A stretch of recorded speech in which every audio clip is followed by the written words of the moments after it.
Hal Jordan Green Lantern officially has his powers back, and it's time to battle against the Manhunters. This is Comicstorian. We create audio dramas of current comic books, allowing you to know what is going on so you know what to add to your collection. And today is Green Lantern issue 2 and 3. 1 month ago, 2 cops ducked behind their squad cars, not sure of what to do about the nut job in Manhunter armor. But the villain comes flying through the air, slamming into the ground, knocked unconscious. What happened? One of the officers asks, and they both turn just in time to see a green light fly up into the air. As he flies over the city, Hal Jordan smiles to himself. It's good to be back. He hasn't had the power of the Green Lantern since he left the Corps, and it's good to be flying again. He looks down at his city, seeing several squad cars chasing after more tech-powered villains. What do we have here? Oh yeah. Hal says with excitement, and on the ground, the group known as the Demolition Team rush into the nearby cemetery. They're positive that the cops won't follow them into the creepy place. Oh, this is gonna be fun, Hal says, swooping in low. As the team of criminals make their way through the cemetery, Hal Jordan uses his new ring to create ghostly apparitions. You have desecrated our sleep, and for this trespass we come for your souls, he makes the ghosts whisper. The cemetery is suddenly filled with green specters, and the criminals scream in fear, rushing out, preferring to deal with the police over the ghosts. With the criminals apprehended, Hal laughs, and he launches himself into the air once more. He quickly runs through the list of what this new ring can do. Green constructs are on the list, but now he needs to see how high he can go with it. So with the new ring, he rockets up into the sky, heading for the darkness of space. But as he crosses out of the Earth's atmosphere, the ring suddenly powers down and it begins to tumble back downwards. You gotta be kidding me! Hal shouts as the powers of the ring completely fade away. But while we're telling the story of what Hal Jordan did with his brand new ring when he got it, it's time to us to cut to our present day storyline, with Hal aiming his motorcycle towards his trailer home at the edge of Coast City.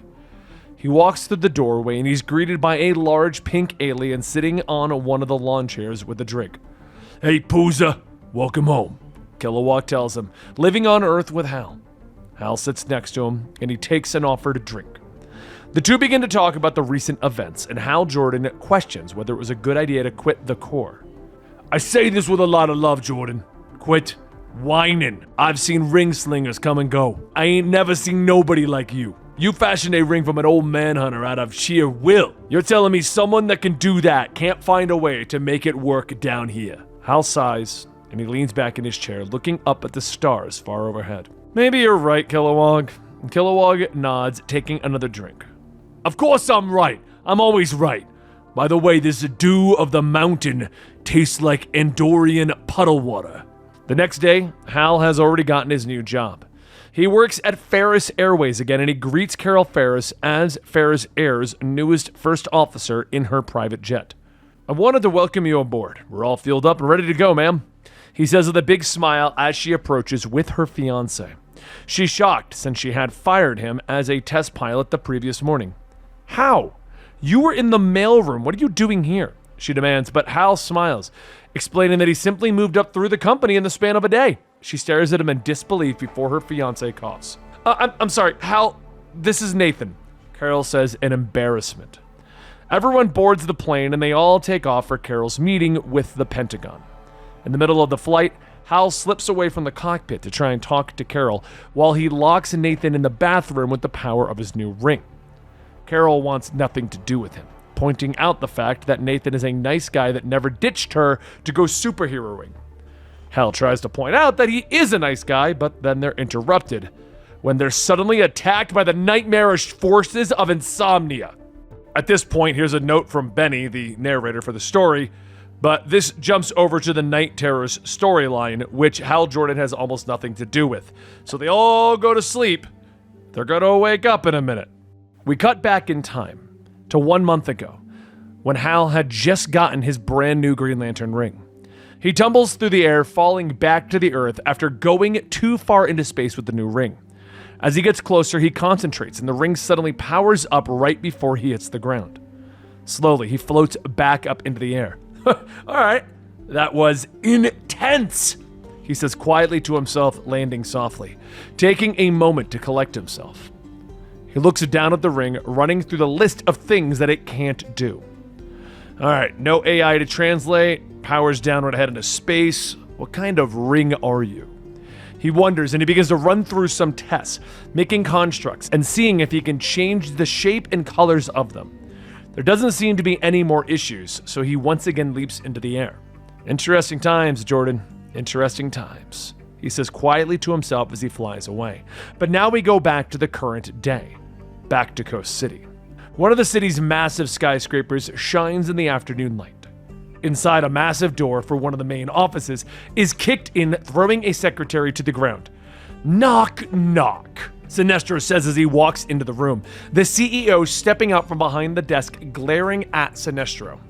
You have made a grave mistake, the man says, but Sinestro only smiles. Have I? You can dispense with your Larian camouflage. I've spent too many years traversing the stars to be fooled by such an illusion. Sinestro says, and the two humans hesitate for a moment before their forms shift, revealing the lizard people that they truly are. You have made a grave mistake, Sinestro. The lizards repeat before launching themselves at the former Green Lantern, former Yellow Lantern, villain of Hal Jordan. But Sinestro merely steps aside and smacks the female lizard away. Enough, he snaps before walking to the window, looking out over the city. I have not come here to fight Guild Taskers. I've come here to ask for assistance. The Legion of Doom will reward you handsomely for doing so. They seem motivated to help me achieve my goal. Sinestro explains, and the Guild Taskers refuse, so Sinestro turns back to them. Try this then. If you don't help me, I will let the heroes of this world know what you are doing, and they will stop you. Sinestro says, pointing out that the Taskers' overlords will not be happy with failure. The CEO smiles, sitting back in his chair. What do you want? He demands. Sinestro smiles at his victory. People. Willing people. It's that night at Ferris Aircraft. The two guards are killed by King Shark and Octopus as they drive a semi into the secured ground of Ferris Air. King Shark opens up the back, revealing Sinestro and two other super-powered thugs. Let's begin, Sinestro says, hefting a laser rifle. But more guards rush onto the grounds, yelling for the villains to stop. Keep them busy, Sinestro orders as he stalks forward, blasting his way into the hangar bay, and he smiles at the row of fighter drones. Perfect, he says with a smile. But we cut back to the morning. Hal Jordan was called to Washington by Carol Ferris, and when he arrived, she was standing with her waiting personal aircraft. I need to speak with you, she says angrily to him. She wants to know what's going on, but Hal Jordan is confused. You see, a short time later, the plane was in the air and Carol was showing Hal Jordan footage of the break-in last night. I'm sorry, but I don't know what this has to do with me. But he begins to trail off as Sinestro appears in the video footage, Carol looking back at him angrily. You show up out of the blue and then he shows up. It can't be a coincidence. Hal nods, asking if anything was stolen, and she shakes her head. The lives of 3 employees, dozens injured. Beyond that, everything else looks untouched. Hal sits back, promising that he'll find Sinestro, but Carol looks away. What if that's what he wants? What if this is him calling you out? She asks with a smile in her voice. Later, Hal Jordan is sitting in his favorite bar in Coast City and he closes his eyes. Memories of his many battles with Sinestro flashing through his mind. Suddenly, there's a voice next to him. Hello, Lantern Jordan, Sinestro says. Hal looks up in surprise.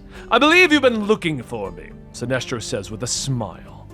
The story's going to be continuing here, so like and subscribe if you want to know when we put up the next video. Otherwise, to be continued.